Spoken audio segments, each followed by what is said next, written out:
Zels, the only person had a worse weekend than Rassie Erasmus was me. I feel like I was on the receiving end of a 20-meter try maul from Italy. That head cold got to me. The Cape Winter has got to me. If I sound like Johnny Fever this morning, I was going to say that's why. And if I sound like Nick Mallett later, it's because I need to clear my throat.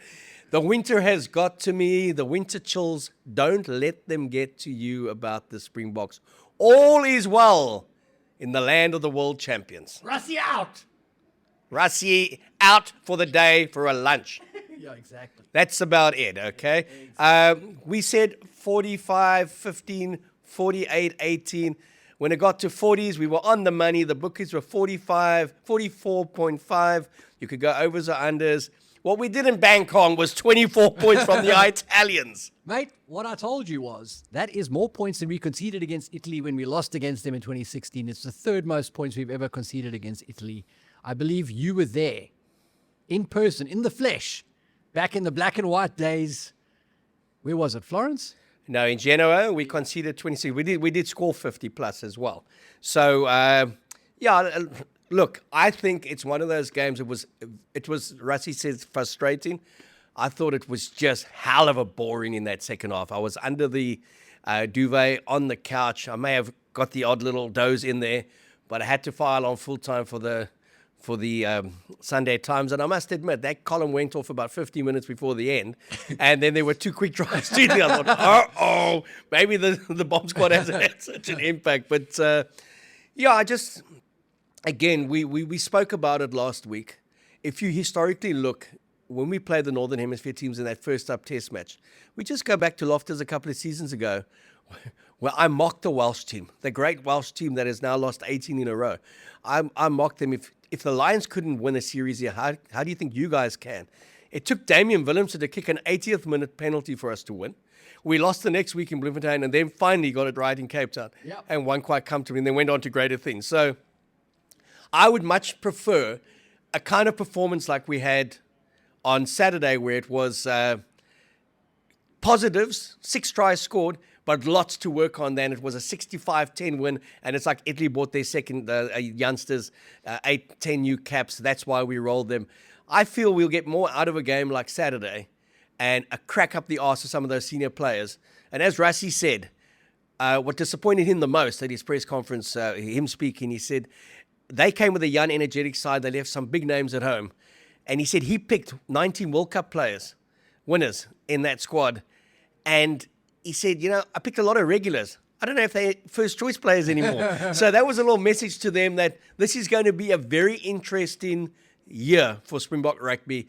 You could see a change in the guard, or you could see some players really come to the fore and say, extend my international career. I'm going to make it to 2027. But the message is very clear from him to them. I'm going to give you every opportunity to swim or to sink. And a few more performances like that in the second half, as we got last time, they are going to sink. Yeah, I think the takeaway for me from that game was that the Boks set out to run over Italy. They picked their heavy guns to do it. We didn't pick, some of our more athletic back row forwards. We picked the heavy guns. It was Jasper Wiese in there. We had Eskom in there. Eben was back. We had the proper oaks, and we couldn't run over Italy. And I think I think that'll be a bit of a wake-up call for Rassie in terms of where the Boks are right now, mentally. And like you say, or intimated, where he is with some of the senior players and how ready they are for full metal jacket rugby. But what I took out of that game, which actually brought a little bit of a smile to my face, and I'm not really sure I'm going to articulate this properly, but for me, it was a massive wake-up call for South African rugby, because the more and more I watched that game, the more and more Italy reminded me of us. That was South African rugby. Italy didn't come to win that game. Italy just came not to lose.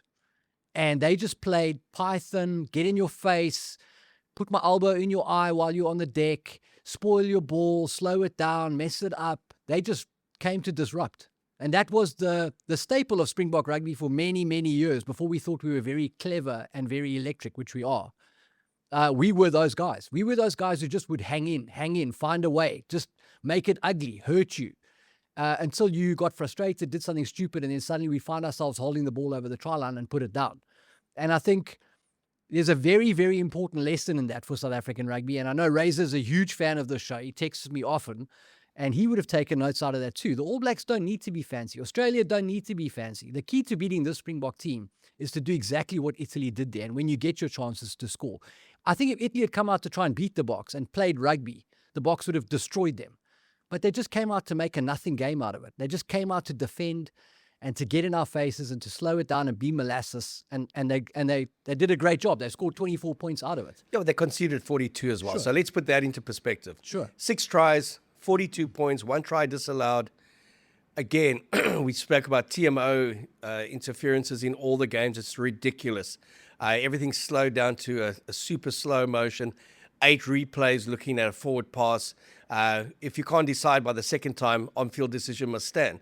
Oxen chair, there's no way he was obstructing the tackler to get out.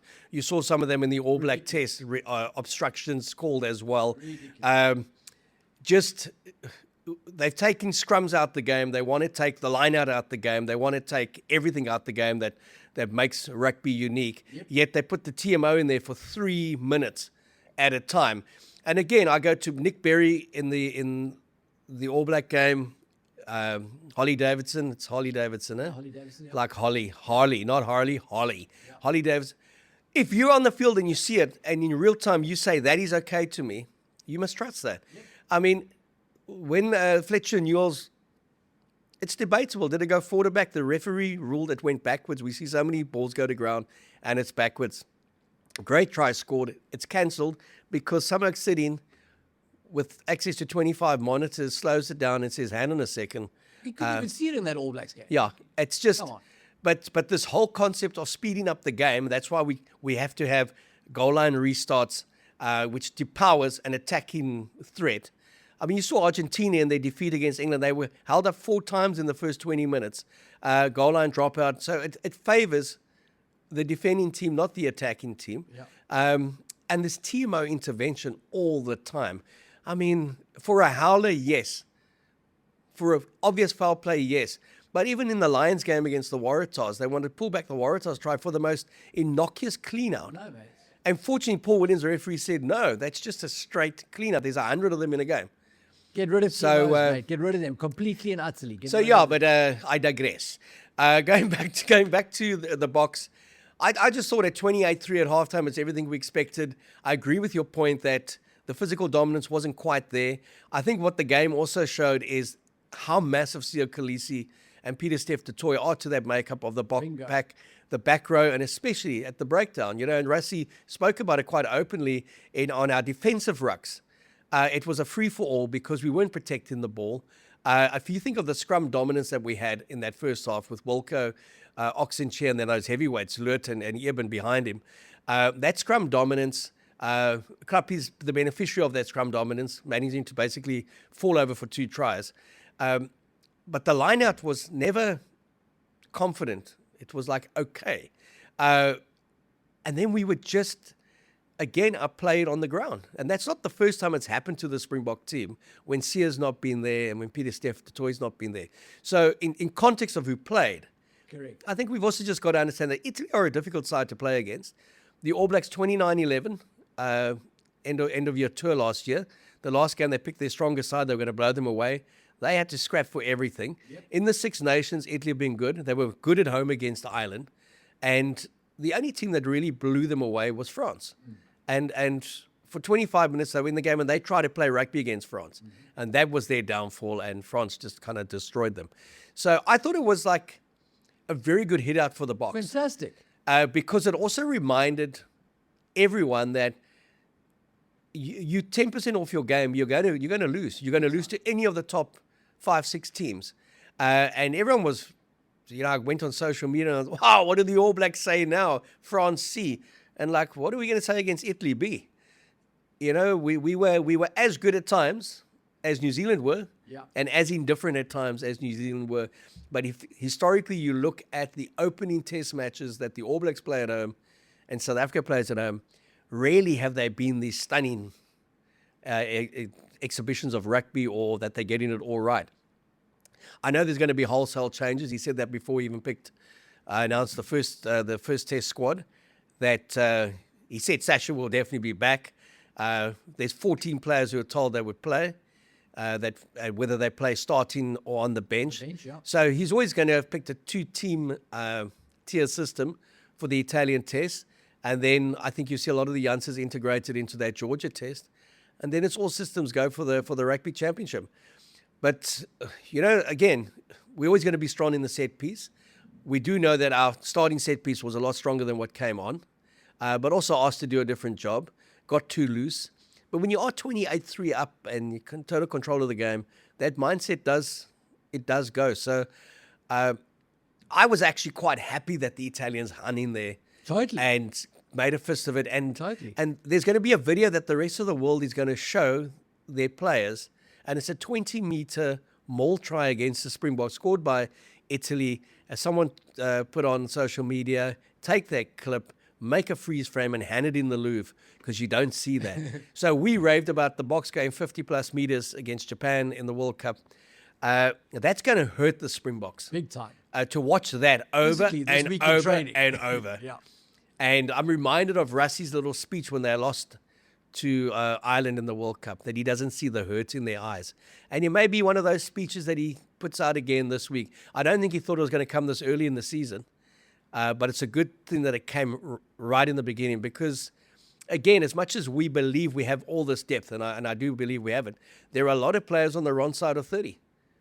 Yeah, I'm talking 33. Yeah, I don't even think it's an age thing so much. I just think it's psychologically where this team is at, and it is difficult. When you've been rolling teams left, right, and center, you start the year with the Barbarians and score 54 points. I can see how the guys are in that mindset that they're in, but it's crazy because the competition for places in the Boks squad has never been tighter, and there's never been, I would say, a coach who is less emotionally connected to the players than Rassie. And I don't mean that in a negative way. I just mean he's there to win. That's why he gets up in the morning. He wants to win. So he's going to pick whoever is going to help him win. So you mess around against Italy, you'll find yourself out in the cold again. And everybody there knows it. So I expect a massive response from them this week. 100% concur. That's a great experience for this Bok team at this stage of the season to prep them for what's coming. And I mean, yeah, I think, Super Rugby, I said it was popcorn, and I kind of feel like the All Blacks had a slow start to what they needed to do in the test opener against France precisely because of that. So I think any popcorn that was left in the Boks setup is now completely in the dustbin and the Oaks are ready to go. But if you look at, we keep on going back to those traditional first test matches, which are rarely, unless you play Australia at home, and they're always good, but they're really that convincing. But it's just the response, I think, that he'll be looking for this week, the intensity. And it's like you say, if it's not an age thing, it's not a desire thing. It's a mental thing of, we know we're going to, Italy, we always beat. But for one occasion when we lost, they leave 8 players at home. They capped 4 new players. They've got a Bishop's second-team fullback who comes on at number 8, Ross Vincent, and was outstanding. Yeah, that's a good run. And, I mean, that's something special brewing within the romance of Italian rugby. Gonzalo. We look at how good the under-20s are. You see Cosada saying, we came to challenge the Boks, and that's what we did. Oh, Zels, help me up, man. That's 100% right, mate. That's exactly what Gonzo and the guys did. So that's why I backed him. I know Gonzo is that guy who can turn those guys around. And I think, for me, I think the Boks were 100% ready for this week to execute the plan that Rassie gave them. But I think they thought when they kicked the front door, it was going to burst open. And it didn't. And then they weren't fully prepared for plan B against these guys. Yeah, and the breakdown was a mess. And I mean, everyone knows that. Ball protection. Siya coming back, that will improve that immeasurably. Yeah. My voice sounds like it's really going, but I'm going to hang in there, man. I'm going to hang in there. I know Sash will be back. He'll add a dimension. Andre Pollard kicked well. Didn't really ignite the backs as such. Damien DeLandy had some strong runs. Who knows? Maybe you see a Damien Willemse play at centre. I'd like that. I would love that. And then Fussy back at fullback. I mean, I thought in the conditions, Klappies was good, but I didn't think he was emphatically brilliant behind that dominant pack. Faf's got a lot of work to do. He's been good in back-to-back games, man. It's Vinny T. Vince Chituka's been solid. For Oak who's new to the setup, he's looked comfortable and explosive. He looked comfortable and explosive, but again, questions were asked of Russie at the press conference. Brendan L. puts the press, thanks Brendan, puts it up for us, for everyone on YouTube. And you could just see Russie he was quietly pissed off, really, with that result. In a way that he was never going to throw his players under the bus. But when he was asked about Vincent and people like, great try, he scored that wasn't given and that, and he said, he'd done well, but feet on the ground, and there's a lot of things he didn't do. And he spoke primarily around the breakdown, the primary role he had of shoring it up, being tied to there, something that the layperson won't necessarily see. A lot of things that if you're watching on television, you won't see because the TV follows the ball. It doesn't follow the player or the breakdown as such. So when these coaches go and they intricately look at it, the performance may not be as good as we think about it. That's why I've always been very anti this rate the box 15 to 23, 1 out of 10. To do that, you've got to watch 23 players for as many minutes as they've been on the field. So it makes a bit of a farce. You can rate a performance and say that was like a 6 or an 8 or a 10. But people look and they say, Vincent Tsuka, 8. But then the coach may say 5 because there's fundamentals that didn't happen, And as he said, they will only come with experience. I think what frustrated him the most was there were 19 World Cup winners in that 23 and only one uncapped player who was making his debut. But what it did show was, and the French team showed that as well, energy, enthusiasm, hunger is not a bad thing to throw up against a settled combination, first up. And he's integrated a lot of youngsters into our side, but it may also be kind of a reminder for him the energy that a kid brings to that team will always be, at the start of the season, a lot more dramatic than a 2 times World Cup winner brings, knowing I'm going to pace myself till September the 6th. Exactly. I've got to get in to New the Rugby Zealand. Championships. And I'm reminded of that when the last time we lost to the All Blacks 35-20, when we played them at, I think it was Mount Smart. And we were down like 15-0 very early on when he sent all the big guns over for 10 days to prepare, picked the kind of alternative team who whooped Australia here. And it took us 50 minutes to get into that game, and our comeback was a little bit too late. But they beat us with pace to the ball. They beat us at the breakdown. And when this Bok team has been troubled through this era of dominance, it's when a team has managed to get stuck into them at the breakdown, disrupt their ball, make it very messy. We seem to lose a bit of that cohesion and that confidence on the ball. Mate, the cohesion and the confidence wasn't there in our maul. It was there in Italy's maul, mate. Like you say, they rumbled us 20 meters for a great try. I know we've got to get to the Stecco power play, mate, and that is my early selection for the Stecco power play. Well, it's certainly for the whole of the Italian nation. It's definitely going to be theirs. If you talk about power, you talk about sustainability, you talk about the future with those youngsters that were in that pack. It would be hard to go against that being the Stecco power play and the Stecco play of the week. But there are some other options before we make our final decision. I thought Kurtley Orance's, there's 2 moments that he's tried, just the angle that he ran, and then that cover tackle was just magnificent. Now, that's the guy who kind of went in there with 120%, if you can go beyond 100, to say to the Loftus faithful, I'm back at my home ground. Spot on. And he was a bit quietish in that Barbarians game. The play went his way. He contested well in the air. He tackled like a demon. He ran good lines. I mean, He's looking like he's got some muscles. Like he sizzled. So he's certainly in terms of that for me. Then I'd like you to speak about the Fijian effort. Mickey Byrne and his Drua, mainly Drua guys who played against Australia. They were 2 minutes away from a glorious win. They lost 21-18. Harry Wilson scored in the 79th minute to save Australia some embarrassment. But Fiji, typically, one of the magnificent tries that you will see this season. Could you just name the players in the build-up and then the finale? Mate, it's the number 6 scores the winning try, mate. His name's Lakima Tagivalu. But it's the left winger. It's the Fijian left winger who breaks the whole game open on the counter-attack here against Australia. Giuta Wanikolo is his name. Just absolutely slices and dices the entire Wallabies lineup. Absolutely electric individualism. the sort of damage that you remember from the days of Rupeni Thautha Mbuka. So not the same kind of player, but wow, just the way he sliced them open like that for an electric try was outstanding. Easily should be on the shortlist for the Stecco Power. All right, and then you could pick one of 5 of the All Blacks or 4 of the All Blacks tries. 3 were disallowed. Will Jordan, your mate, always getting on the scoreboard. Whether he's at wing or fullback, Wing mate, or he fullback, finds a where do way. you like him? Oh, no, look, I love him at fullback. I think he's deadly dangerous there, and I think he's the guy they should probably start with when they pick the back line in New Zealand. Fabulous player. And then Cam Roygard, mate, he's one of your favourites. He had a blinder of a game, broke the line, looked amazing, put Geordie Barrett over in the corner. What a player. The new years. Then we'll go into the final one from the SA Under-20 game. They beat England 32-22. They rolled Australia. They're looking good at the Under-20 World Championships. What do you think of that try? Yeah, I think Cheswell used him. I mean, he's a little pocket rocket, mate, but in this game, right at the end there, he just goes on this run where he starts bumping guys off. I'm talking about tight forwards. He's just power. And the thing that excites me most about him, and they'll probably try and coach this out of him when he gets to the next level, is that he takes guys on the outside. He just goose steps and goes, mate. He's not looking to come in at all. He backs his pace. He takes them on the outside, and electric to watch. So Cheswell Juster, definitely one for the future. All right, those were our Stecco's plays of the week.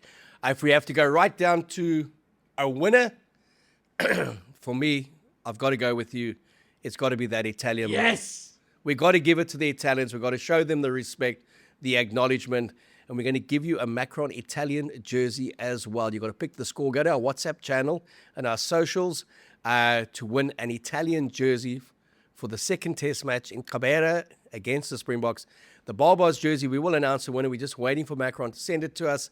There will be a Barbarians jersey. Macron's associated with them. They're also associated with the Italian team. We'll also be giving away a Georgian jersey because they're associated with them as well. And then remember, our Box by 10 range will be out soon at a theatre near you. Looking at the international weekend, and I loved it. There was just so much rugby, Zels. Anything that shocked you? Yeah, so I mean, I kind of had it in the back of my mind that Argentina would beat England. As much as I know the history, and you brought it up and you were 100% spot on. I was disappointed how Argentina folded in that game. You mentioned that they had early dominance that wasn't rewarded, but they should be disappointed in that result. Argentina needs to find their consistency. Great result for England. Good for Georgie Ford.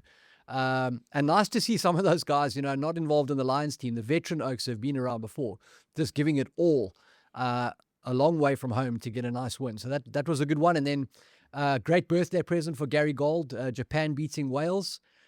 He's the defense coach there now, and I was surprised going into that game that Wales were tipped as the favorites. For those guys to play in the heat in Japan, I don't know how they were supposed to do that. So kudos to Japan, Eddie Jones, Gary Gold getting off to a win, and let's see what happens this week. Yeah, and then if you look at the depth of England, 13 players they were missing.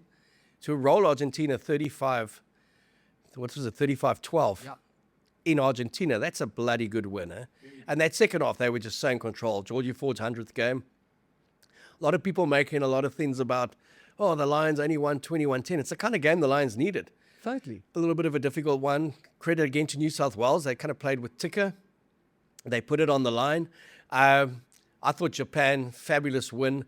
I watched Scotland against the Māori All Blacks. They were 2 scores ahead. Māori All Blacks came back, had the chance to take a penalty to do 29 all.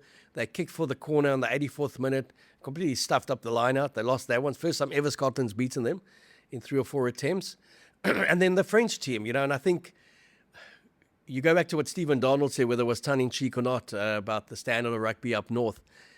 Geordie Barrett happened to be the best All Black player there. No coincidence, he played for Leinster and he played in the Investec Champions Cup and the Vodacom United Rugby Championship.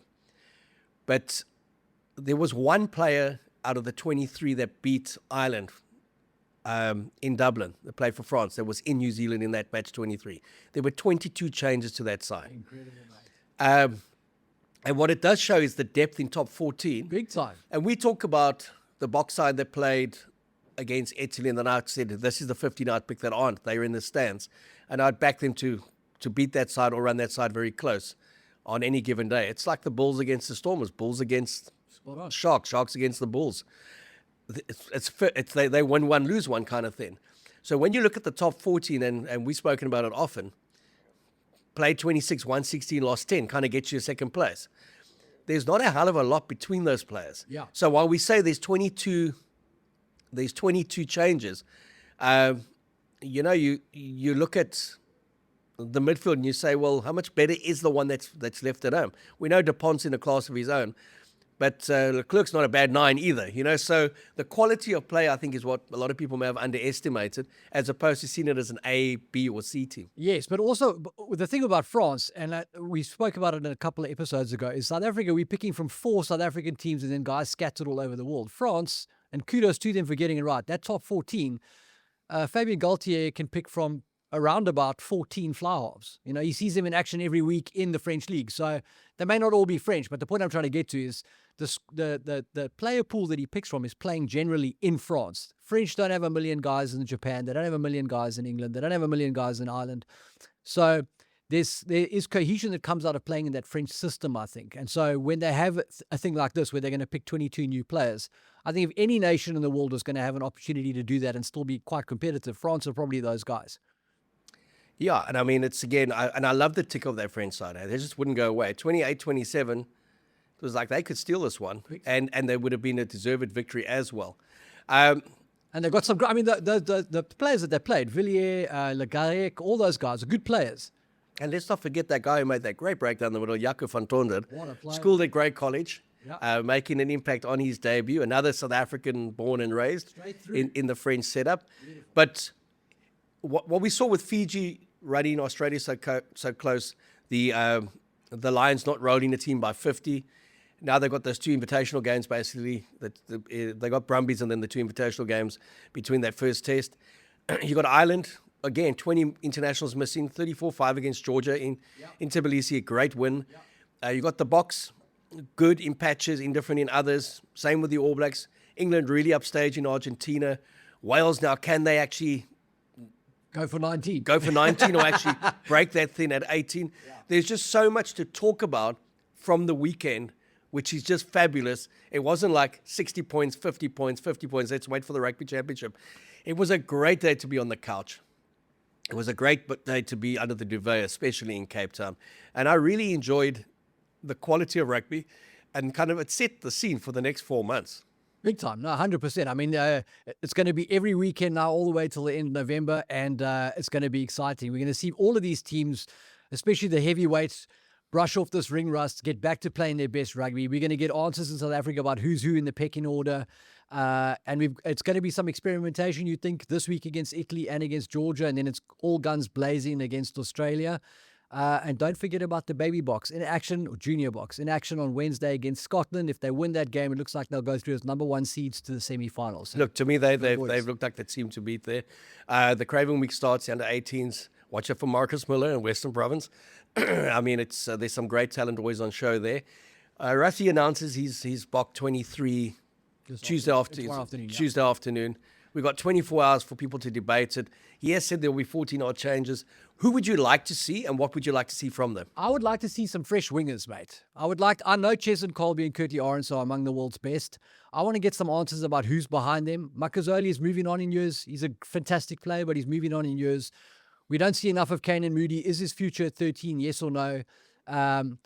We also, I would like to get some solidity around what we're doing at fullback. I'm a humongous Damian Willemse fan. I think he's better suited closer to the action. He's a guy I'd love to see get some starting time at 12 and see what he can do in traffic up there. And then let's see Fussy get an extended run and make some decisions about what we're going to do at fullback into the future. So those are some obvious ones in the back line. And let's give Kruppies an extended run. Let's keep him going. And let him get comfortable in that position and find out, is this a guy who we can bank on if we need to? Look, for me, I would love to see the Sharks back 3. So Hooker, Mapimpi, and Fussy. Yeah. Damian Willemse at 12. Yeah. Kanan Moody at 13. Yeah. I'd just love to see that kind of conversation at 10. Then 9 is the big one. I mean, Grant Williams, I would love to have him in the fray if he's fit. I've got a feeling they may go with Faf or Kobus to start this weekend just to get game minutes. But Morne van der Berg, there's a case to be made, just keep on playing him. And then just maybe they do pick Evan Riss, I don't know, somewhere in the 23. That would be amazing in the loose forwards. Yeah. Just hope Siya's back. Siya is so important to this side from an inspirational leadership point of view, from the way he lifts the level of his game when he plays for the Boks. I'd like to see him get another run get game time there. And then the depth of our front row. We know we've got with Wilco. We know what we've got with Ox. We know when the crunch comes who's going to be running out as first choice players September the 6th in Auckland, a game that I undoubtedly believe we can win and we should win. But there's going to be a lot of discussion about that leading into it. But yeah, I'd like to see a lot of changes, and I think we're good enough to beat this Italian side with a mix and match of what's in that 45. But I think what he's going to look for is accuracy, performance, more so than scoreboard dominance. Totally. And I mean, to your point, let's trust some of these other guys to do the job. I mean, this is Italy. We have to respond this week. So there is pressure. There is expectation. Let's have Nettling for Siya start at 3. Let's have Asanati come off the bench. Let's see what happens. Give these guys a big role and let's see how they handle that. Yeah, and as Rassi says, 42 points, 6 tries. If we're pissed off about that, we're in a very good space.